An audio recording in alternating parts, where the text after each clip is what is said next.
Welcome to Sarasu சமையல். இன்றைக்கி நம்ம கொங்கு ஸ்பெஷல் பாவாழை தான் பார்க்க போகிறோங்க. இந்த பாவாழை ரெசிபிக்கு புழுங்கல் அரிசி அரைச்சி தான் செய்யணும்.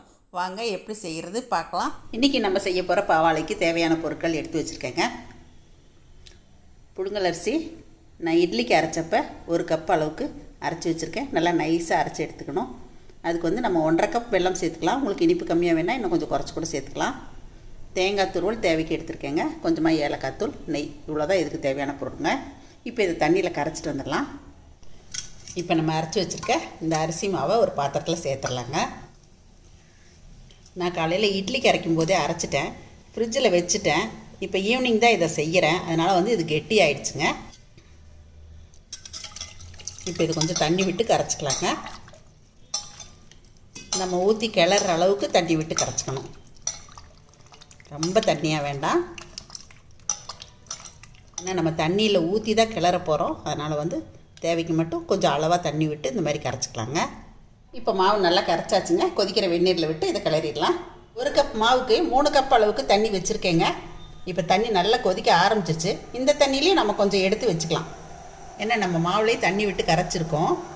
கொஞ்சம் வெளியில் எடுத்து வச்சுக்கலாம். தேவைப்பட்டால் ஊற்றி கிளறிக்கிறாங்க. இப்போ நான் மாவு சேர்க்குறேன். ஒரு கையில் மாவு ஊற்றிக்கிட்டே ஒரு கையில் தான் நான் கிளறேன். கட்டி பிடிச்சிரும், அதனால் கை விடாமல் கிளறிக்கணும். இந்த மாதிரி கொஞ்சம் கொஞ்சமாக எல்லா மாவையும் சேர்த்துட்டேங்க. இப்போ நல்லா கிளறிக்கலாம். நம்ம வெந்நீரில் மாவை சேர்த்தும் போது கட்டி பிடிச்சிரும் அப்படிங்கிறதுனால அடுப்பை குறைக்கிறோம். இப்போ வந்து நம்ம மாவு வேகிறதுக்காக மீடியம் ஃப்ளேமில் வச்சுக்கணுங்க. கரண்டியை நல்லா கீழே விட்டு பார்த்திங்கன்னா பாருங்கள், மாவு வேக ஆரம்பிச்சிருச்சு.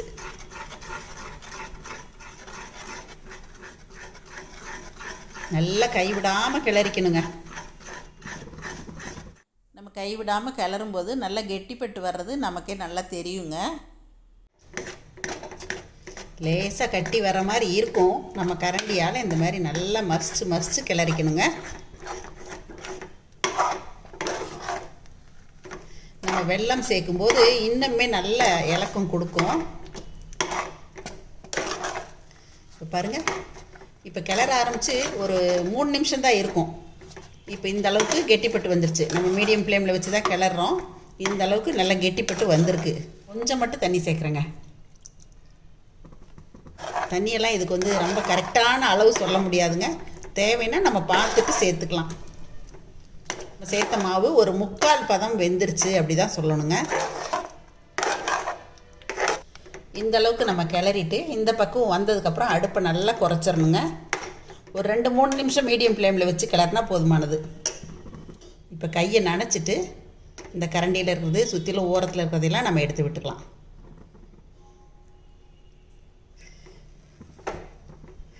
அடுப்பை நல்லா குறைச்சி வச்சுட்டேங்க. ஒரு மூடி போட்டலாம். ஒரு 5 நிமிஷமே அடுப்பை குறைச்சி வச்சுட்டேங்க. இப்போ நல்லா கிளறி விட்டு பார்க்கலாம்.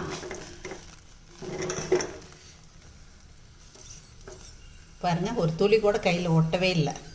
இந்த மாதிரி ஒட்டாமல் இருந்தால் தான் மாவு நல்லா வெந்து வந்திருக்குன்னு அர்த்தம். பாருங்கள், கீழேயும் வந்து நமக்கு பிடிக்கவே இல்லை. ஏன்னா அடுப்பு குறைச்சி வச்சு தான் நம்ம மூடி போட்டிருக்கோம். அதனால் வந்து நமக்கு குண்டாலையும் பிடிக்கல. கொஞ்சம் நெய் போட்டுக்கலாம். நெய் ஊற்றிட்டு அடுப்பை மீடியம் ஃப்ளேமில் வச்சுட்டு இப்போ நல்லா கிளறி விட்டுக்கலாங்க. இப்போ நான் அடுப்பை மீடியம் ஃப்ளேமில் தான் வச்சுருக்கேன். எடுத்து வச்சுருக்க வெல்லம் சேர்க்குறேங்க.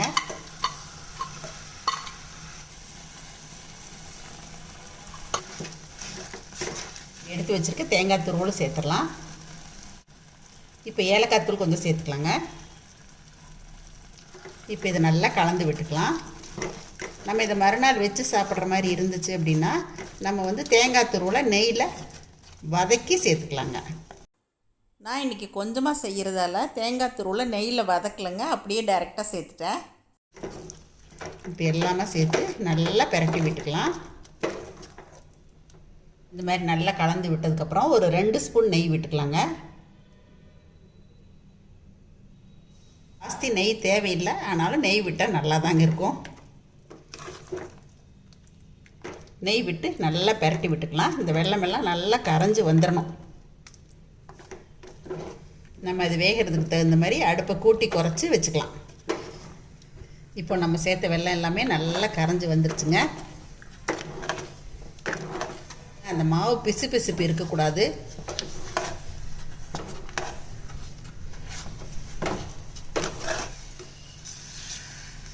இந்த மாதிரி நல்லா கிளறி விட்டதுக்கப்புறமா கரண்டியில் இருக்கிறதெல்லாம் இந்த மாதிரி வலிச்சு விட்டுறணும். இந்த ஓரத்தில் இருக்கிறது எல்லாமே தொடச்சி விட்டுக்கலாம்.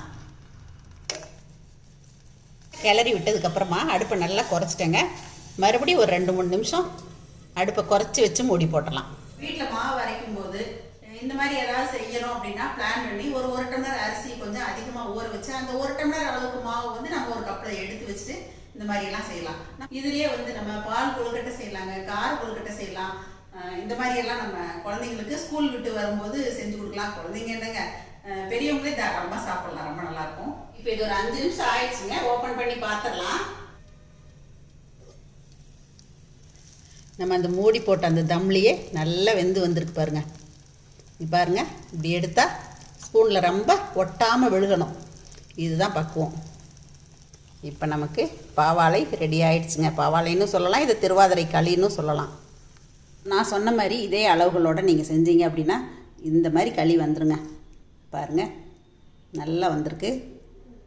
இப்படி பார்க்கும்போதே சாப்பிட்ணுன்னு தோணுங்க. நல்ல சூடான சுவையான பாவாழை ரெடியாக இருக்குங்க. இனிப்பு எல்லாமே வந்து ரொம்ப திட்டமாக நல்லா இருக்குங்க. அந்த ஏலக்காய் தூள், தேங்காய் இந்த மணத்தோட ரொம்ப அருமையாக வந்துருக்குங்க. கொங்கு நாட்டில் வந்து இது வந்து பாவாழைன்னு சொல்கிறோம். அது எதனால் அந்த பேர் வந்துச்சுன்னு எனக்கு தெரியலைங்க. ஆனால் ஊர்லெலாம் கிராமங்கள்லாம் இன்னுமே வந்து வாழைன்னு சொல்லுவாங்க. வாழை கிளற இன்னைக்கு எங்கள் வீட்டில் அப்படி தான் சொல்லுவாங்க. அதுவும் முந்தியெல்லாம் வந்து செக்கில் ஆட்டு உரலில் போட்டு மாவை ஆட்டி இதுக்குன்னு தனியாகவே ஆட்டுவாங்க, ஆட்டி செய்வாங்க. ரொம்ப அருமையாக இருக்கும். அதுவும் அந்த அடுப்பில் வச்சு செய்வாங்க. எங்கள் மாமியார் கூட அடுப்பில் செய்வாங்க, ரொம்ப அருமையாக இருக்கும். அந்த அடுப்புலேயே அந்த தணலில் புழுங்கி வெந்து வரும்போது அட்டகாசமாக இருக்குங்க டேஸ்ட்டு. இதை அடுத்த நாள் வச்சுருந்தா கூட இந்த களி ரொம்ப நல்லாயிருக்கும். நீங்களும் உங்கள் வீட்டு குட்டீஸ்க்கும் உங்கள் வீட்டில் இருக்கவங்களுக்கும் இந்த மாதிரி கண்டிப்பாக செஞ்சு கொடுங்க. கிரைண்டரில் அரிசி போடும்போது கொஞ்சம் மாவு எடுத்து வச்சுருங்க, அவ்வளோதான். ஈஸியாக செஞ்சிடலாங்க. இன்றைக்கி நான் செஞ்சு காட்டின இந்த பாவாழை ரெசிபி உங்களுக்கும் பிடிச்சிருக்குன்னு நினைக்கிறேன். எப்பயும் போல் உங்களோட ஃபீட்பேக் சொல்லுங்கள். பிடிச்சிருந்தா லைக், ஷேர் பண்ணுங்கள். மறக்காமல் என்னோட சேனலை சப்ஸ்கிரைப் பண்ணிங்க. தேங்க்யூ. சரசு சமையல் பாருங்கள், சமையல் நல்லா பண்ணுங்கள். சரசஸ் ஃபுட் ப்ராடக்ட்ஸ் பொடிவைகள் தேவைப்படுறவங்க இங்கே கொடுத்துருக்க வாட்ஸ்அப் நம்பரில் காலை 10 மணி முதல் மாலை 6 மணி வரை எங்களை காண்டாக்ட் பண்ணி வாங்கிக்கலாங்க. எங்ககிட்ட இந்த சீசனில் ஃப்ரெஷ்ஷாக முருங்கைக்கீரை சூப் மிக்ஸ், பிரண்டை பொடி எல்லாமே கிடைக்குங்க. தேவைப்படுறவங்க வாங்கிக்கலாம். தேங்க்யூ.